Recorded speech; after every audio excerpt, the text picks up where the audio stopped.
بسم الله الرحمن الرحيم الحمد لله والصلاة والسلام على رسوله الكريم أما بعد أيها الأحبة السلام عليكم ورحمة الله وبركاته وبعد السلام أحبتي في الله. On est sur un sujet qui est très pertinent, qui dérange beaucoup de monde, qui dérange la majorité de la Ummah, mais on doit se le dire, on doit se le montrer concret dans ce qu'on fait et plus professionnel.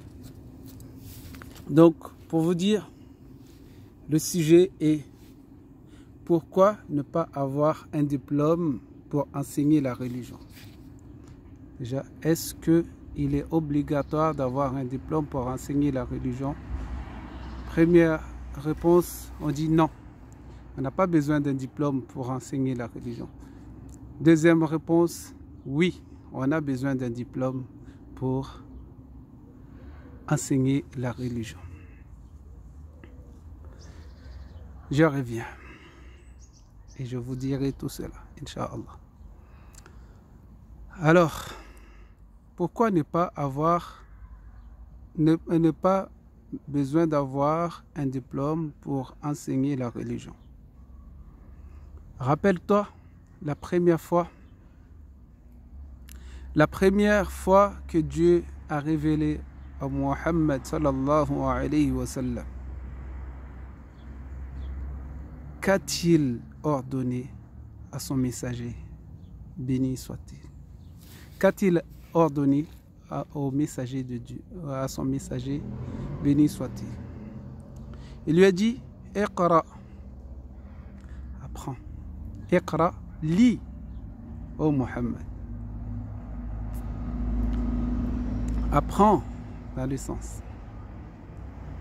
D'ailleurs, par la suite du verset, il dit Bismi Rabbik, au nom de ton Seigneur,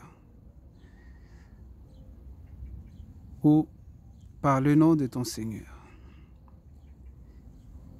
Ce qui implique la sincérité, ce qui implique l'attachement au Seigneur. Que quand tu apprends avec sincérité.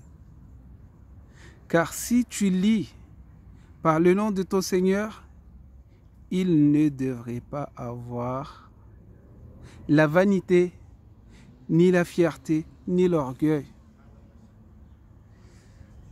Ni la vanité, ni la fierté, ni l'orgueil. La justice sera ta moteur. Tu apprends avec justesse et justice. Tu apprends à bil qist. L'humilité sera ton manteau. Si tu prends l'orgueil comme manteau, ce n'est pas à toi, ça appartient à Allah subhanahu wa ta'ala. Accepter de ne pas connaître, accepter que l'on ne connaît pas lorsqu'on ne connaît pas. Le fait d'accepter qu'on ne connaît pas lorsqu'on ne connaît pas sera ta protection contre le feu de l'enfer. Car tes paroles seront des arguments pour toi ou contre toi le jour de la résurrection. Donc méfie-toi de ce que tu dis, méfie-toi de ce que tu fais. Dans les livres de Ahadith, la première chose, dans les livres de Ahadith, la première chapitre qui arrive, première chose, c'est Al-Iman, Kitab al-Iman, puis Al-Ilm, Kitab al-Ilm, deuxièmement. La plupart du temps, c'est comme ça. Alors, il y a le Iman, la foi, puis la science. Puis les autres choses arrivent. Donc, et dans le Coran, le messager de Dieu, Allah subhanahu wa ta'ala, il a parlé à Moussa alayhi salam. Il lui a parlé en l'invitant premièrement à connaître qui il est. Dieu s'est présenté à Moussa pour que Moussa puisse faire la ibada, innani ana Allah. Dieu fait la connaissance, et la connaissance, il y a connaître dans la connaissance. il se présente, la présentation. Ça fait que Moussa, première chose qu'il a eue, c'est la connaissance de Dieu, la connaissance de Dieu. Innani an Allah, le message de Dieu à Moussa alayhi salam. Puis, ça c'est Allah subhanahu wa ta'ala. Ça c'est Allah subhanahu wa ta'ala à Moussa alayhi salam. Mais si on regarde, ça c'est avant que Dieu envoie Moussa au Banu Israël, il a enseigné. Vous savez très bien tout ce qu'Allah subhanahu wa ta'ala a montré à Moussa alayhi salam, tous les miracles qu'il a montré à Moussa alayhi salam avant d'aller voir, avant de l'envoyer au Banu Israël, au fils d'Israël. Il l'a enseigné avant. Il a enseigné. Et même quand il était devant Pharaon, Allah subhanahu wa ta'ala était toujours là. Il a dit: jette ton bâton. N'aie pas peur et jette ton bâton. Ça c'est Allah subhanahu wa ta'ala. Rappelle-toi encore l'histoire d'un homme, de fils d'Israël, que lui, il avait tué combien? 99 personnes. Et après avoir tué 99 personnes, il a voulu se repentir. Il est parti à un endroit. Il a trouvé un homme, que cette personne-là était abid. C'était une personne qui adorait. Et il a demandé, on lui a dit que c'est l'homme le plus connaisseur dans la ville. C'était un abid. Il est parti voir la personne. Et la personne, que lui, il n'était pas un savant, qu'est-ce qu'il a fait? Il a donné fatwa, comme quoi que la personne là n'aurait pas de repentance. Il n'y a pas de repentance pour lui. Dieu n'acceptera pas, parce qu'il a demandé: est-ce que Dieu va accepter sa repentance? Qu'est-ce qu'il a dit? Non, Dieu n'acceptera pas ta repentance. Alors, qu'est-ce qu'il a fait? Il a tué cette personne. Puis il s'est avancé. Et il a trouvé une personne qui était alim. Il était savant. Et cette personne-là lui a dit quoi? Il a raconté à cette personne-là son histoire. Et cette personne-là lui a dit: si tu auras la repentance. Mais pour toi, il faut que tu quittes la ville. Il faut que tu ailles dans un autre endroit où tu trouveras des gens qui adoreront à cet endroit-là. Il y a des gens qui adorent Dieu et tu vas rester là-bas avec eux pour adorer ton Seigneur, pour adorer Dieu. C'est là-bas que tu auras, en allant là-bas, que tu auras ta repentance. C'est ce qu'il a fait. Et c'est ce que Dieu a fait pour lui, lui a donné la repentance. Mais regardez l'histoire à l'époque du prophète sallallahu alayhi wa sallam. Les sahaba, les compagnons du prophète sallallahu alayhi wa sallam, ils étaient comment? Ils étaient comment? Déjà ici, regardez, on retourne sur les Banu Israël. Qu'est-ce qui se passe? On regarde cet homme-là qui a demandé la repentance, qui cherchait la repentance, qui cherchait à se repentir. Qu'est-ce qui s'est passé? Un homme qui ne savait pas a répondu parce que il a pensé que c'était juste pour lui de dire cela. Il a répondu, et qu'est-ce qui lui est arrivé? Ça lui a coûté sa vie. Ça lui a coûté sa vie à lui-même. Le fait d'avoir répondu sans la science, ça lui a coûté sa vie. Même si tu es le plus pieux, mais la piété ce n'est pas la science. La piété mène, la science mène vers la piété. La science devrait mener vers la piété. Mais la piété n'est pas vraiment la science. Ce n'est pas exact de dire que la piété est la science. D'ailleurs, il y a un hadith du messager de Dieu sallallahu alayhi wa sallam a donné l'exemple de deux personnes. On lui a donné l'exemple de deux personnes que l'un, il jeûne, il fait les actes d'adoration et l'autre ne jeûne pas. L'autre, il a appris la science, il a appris et il enseigne la science. Quelle est la personne qui est meilleure entre les deux? L'autre qui jeûne, qui fait la ibada, des actes d'adoration, mais l'autre il enseigne la religion. Quel est le meilleur d'entre eux? C'est celui d'ailleurs, c'est celui qui a la science et qui enseigne, bien sûr.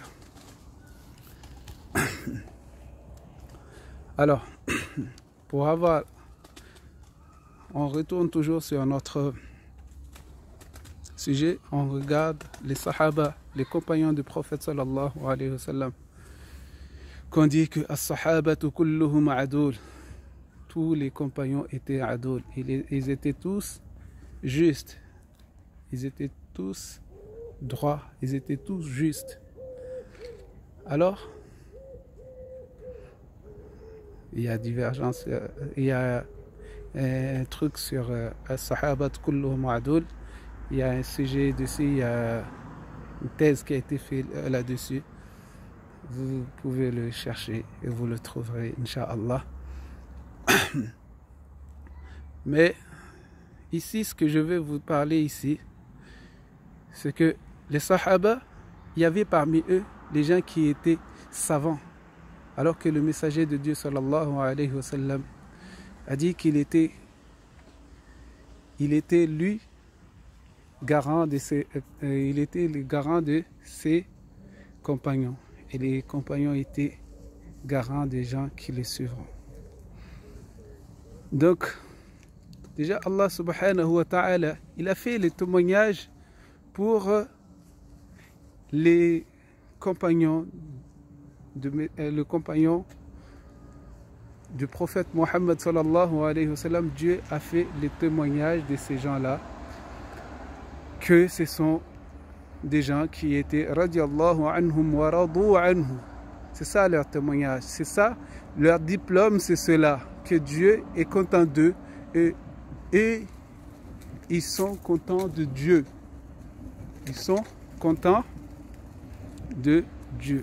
Ça, c'est Allah subhanahu wa ta'ala qui a donné son diplôme à ces gens-là. Et sachez que la science, le fait d'apprendre la science de poitrine en poitrine, si on suit jusqu'à Muhammad sallallahu alayhi wa sallam, on a cette faveur-là d'avoir assisté à des cours que ces personnes-là eux-mêmes, ils ont pris avec d'autres personnes. Et ces autres personnes-là, ils ont appris avec d'autres, ainsi de suite, jusqu'au prophète Mohammed sallallahu alayhi wa sallam. Si on regarde bien, on a cette fadila, ce n'est pas pareil que l'autodidacte. L'autodidacte, lui, il n'a pas ce lien-là. Il n'a pas ce lien-là qui relie, il n'y a pas la baraka qui le relie vers le messager de Dieu sallallahu alayhi wa sallam. Lui, il a appris d'une source qui lui appartient. Il n'a pas appris directement d'une source qui vient du prophète sallallahu alayhi wa sallam, car on apprend jusqu'à Al-Bukhari ou bien jusqu'à on apprend jusqu'à Malik, le hadith par exemple, on les apprend jusqu'à Malik, parce qu'on apprend avec des gens qui ont appris jusqu'à ce qu'ils arrivent à Imam Malik, ou bien jusqu'à ce qu'ils arrivent à Bukhari, ou bien jusqu'à ce qu'ils arrivent à Abu Daoud. Mais on apprend avec les silsila qui est chaque nom est noté dessus que tu as appris jusqu'à là. Donc il y a la baraka du fait que tu as appris avec ces gens-là. Maintenant, je vais vous montrer, je vais vous parler d'un truc concret. Concret, oui. Pourquoi je parle de concret? De quelque chose que ça va vous étonner, mais c'est ça la réalité en fait. Imagine que je sais masser, bien sûr que je sais masser, mais je n'ai pas de diplôme. Je n'ai pas de diplôme. J'utilise le massage que avec les gens de ma famille, sur mon épouse, sur ma mère, sur mes enfants. Mais je ne vais jamais l'utiliser, je ne vais jamais ouvrir un cabinet pour masser les gens parce que je n'ai pas le diplôme requis. Il n'y a personne parmi les kinés qui m'ont certifié. Il n'y a aucun kiné dans le monde qui m'a certifié que voilà, le gars, il sait ce qu'il fait. Du coup, je ne veux pas m'aventurer dedans. Je ne vais pas ouvrir un cabinet comme quoi je suis masseur kiné. Masseur traditionnel, par exemple. Il n'y a aucun masseur traditionnel qui m'a certifié que je sais masser. Du coup, je ne veux pas m'aventurer. Je ne veux pas ouvrir un cabinet comme quoi je suis masseur. Donc, dans la science de la religion, c'est la même chose.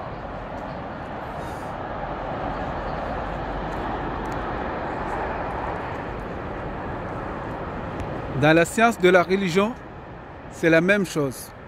Je ne peux pas m'aventurer dans la science de la religion en disant que je suis alim ou je sais telle chose. Si je le sais, si je n'ai pas appris cela avec un savant, que lui il est certifié par d'autres, je ne veux pas me mettre devant les gens et parler de cette science-là. Par exemple, on va dire sur, comment on dit, sur le fait de faire la hijama. Je l'ai appris dans un livre, mais je n'ai jamais appris comment le faire avec des professionnels. Jamais je le pratiquerai sur d'autres personnes. Si je le pratique, je le pratiquerai avec des gens de ma famille. Si je tue quelqu'un, c'est j'ai tué quelqu'un de ma famille. Je ne vais pas tuer les gens de dehors. Vous comprenez ce que j'ai dit? Ou je sais faire du pain. Bien sûr que je sais faire du pain. Mais je ne vais pas m'aventurer qu'aujourd'hui je vais ouvrir, une boutique pour vendre du pain. Je n'ai pas la certificat comme quoi je sais faire du pain, je ne peux pas m'aventurer. Pour vendre des tomates, on n'a pas besoin. Si vous voulez vendre des tomates, c'est qu'en vendant des tomates qu'on n'a pas besoin de diplôme. Mais même ça, les gens ils te disent qu'il faut un diplôme commercial pour vendre. Donc, qu'est-ce qu'on peut dire? On ne peut dire que des bonnes choses sur la science. Vous voulez la suite? Vous voulez la suite? Alors, je vais vous laisser avec ça, Inch'Allah. Et pour répondre à une question qui m'a été posée, est-ce que le messager de Dieu, sallallahu alayhi wa sallam, a eu un diplôme? Oui, c'est Dieu qui l'a certifié. C'est Dieu qui l'a certifié. Déjà en lui donnant le titre messager de Dieu, c'est un diplôme. C'est un certificat qui a été donné par Allah lui-même. Toi, qui t'a certifié pour que tu dises, est-ce que le messager a un diplôme? Oui, il a un diplôme. Il a un shahada de la part de Dieu, qu'il est messager de Dieu. Il a un shahada de la part de Dieu. Est-ce que toi, tu as un shahada de la part de Dieu? Les hommes ne t'ont pas certifié. Et qui t'a dit que Dieu va le faire pour toi, que tu es un savant? Non. Les gens qui savent qui ont appris. Même si c'est un autodidacte. Même si c'est un autodidacte, mais les gens qui ont appris savent qui ont appris.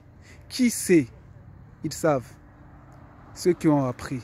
Alors, ils savent qui a appris vraiment. Même entre eux, les gens qui ont appris parmi eux, ils savent que cette personne-là, sa science, il faut recadrer, il faut qu'il s'améliore. Et celui-là, je dois arriver à son stade, je dois faire 10 fois plus d'efforts pour arriver là où il est aujourd'hui. Ça, c'est les gens des sciences, ils savent qui a appris vraiment. Ceux qui sont dans la science, ceux qui passent leur nuit et leur jour dans la science, apprendre la religion, les autodidactes, on les connaît. Ceux qui ont appris vraiment, on les connaît très bien. Ceux qui ont vraiment la science ou ceux qui s'aventurent sans rien dans leur poche. Wassalamu alaikum. À la prochaine vidéo, Inch'Allah. Wassalamu alaikum. Ila liqa. Si vous avez aimé, alors abonnez-vous et partagez la vidéo. Wassalamu alaikum.